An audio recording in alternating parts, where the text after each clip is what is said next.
Kuya, tanong ko. Tayo muna, tayo ka muna. Huwag ito pa tayo masakit din sa kanya. Grabe, lala. Drama, no? Sige po, balik po. Pasok na siya dun. Oo. Sigaw na yan, sir. Pag pumunta po dito yung mga tama sa tapilok, sa tuhod, sa ganito, ganito. Teka lang po, may tama siya dito eh. Kailan ba no? May tama oh, ay maniwala ko. Tama. Oh. Relax lang po. Sama lang. Relax, bagsak. Relax lang. Relax, nakatigas ka. Bossing, relax lang.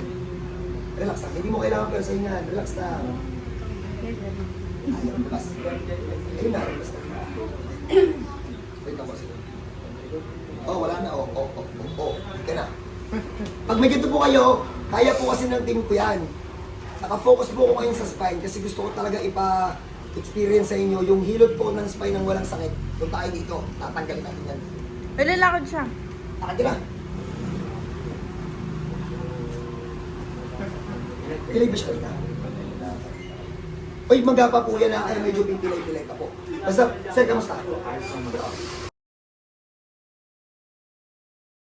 Pag may ganyan kayo guys, punta na lang kayo. Yung mga may tama sa spine, paikot mo siya.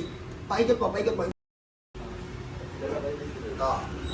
Yan po yung mga nag-aantay para sa spine. Kung may tama ka sa spine at gusto mo dito, yung walang sakit, yung safe, agahan nyo po. God bless po sa lahat. Sir, ingat.